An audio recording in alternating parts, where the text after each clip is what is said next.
திமுக தலைவர் திரு ஸ்டாலின் இன்றைக்கு வேண்டுமென்றே திட்டமிட்டு அனைத்து இந்திய அண்ணா திராவிட முன்னேற்ற கழக அரசை பற்றியும் கட்சி பற்றியும் தவறாக பேசிக் கொண்டிருக்கின்றார். இன்றைக்கு மாநில புரட்சித் தலைவர் அம்மாவால் 2014 தமிழகத்துடைய முதலமைச்சராக பொறுப்பேற்கின்ற பொழுது எப்படி இருந்து பார்க்கணும். அதுல இருந்து 2014 2020 வரைக்கும் பாருங்க. அதுக்கு முந்தி திமுக ஆட்சியில் எப்படி இருந்து பாருங்க. திராவிட முன்னேற்ற கழக ஆட்சியில கடுமையான மின்வெட்டு, எப்ப கரண்ட் வரும் எப்ப கரண்ட் போகணும் தெரியாது. ஏன்னா வேளாண் மக்கள் நிறைந்த பகுதி. இன்றைக்கு வேளாண் பெருமக்களுக்கு மின்சார மோட்டார் இயங்க வேண்டும் என்று சொன்னால் மின்சாரம் தேவை, தொழில் இயங்க வேண்டும் என்று சொன்னால் மின்சாரம் தேவை. அப்படி ஒரு கடுமையான மின்வெட்டு திராவிட முன்னேற்ற கழக ஆட்சியில, அப்படி திறமையில்லாத ஒரு ஆட்சி திராவிட முன்னேற்ற கழகத்தில் இருந்தது. 2011 இதே புரட்சித் தலைவர் அம்மாவர்கள் இன்னைக்கு சூறாவளி சுற்றுப்பயணம் தமிழ்நாடு கூட மேற்கொண்டாங்க. அப்ப மக்களிடத்தில் கொடுக்கப்பட்ட வாக்குறுதி 2011 நான் முதலமைச்சராக வந்தவுடன் 3 ஆண்டு தடையில்லா மின்சாரம் கொடுப்பேன் சொன்னாங்க. தடையில்லா மின்சாரம் கொடுத்தாங்க.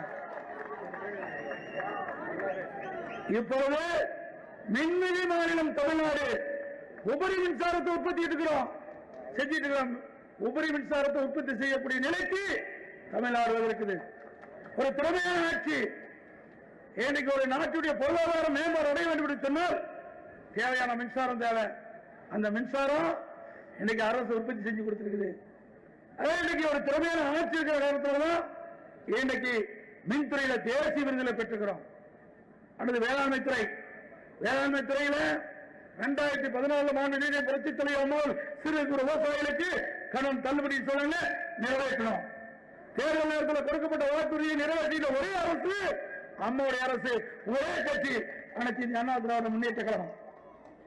திராவிட முன்னேற்ற கழகத்தில் 2006 கலைஞர் தேர்தல் பிரச்சாரத்தின் போது திராவிட முன்னேற்ற கழகத்தின் தேர்தல் அறிக்கையில் குறிப்பிட்டார், நாங்கள் ஆட்சிக்கு வந்தால் நிலமற்ற விவசாயிக்கு 2 ஏக்கர் நிலம் கொடுப்போம் சொன்னார்.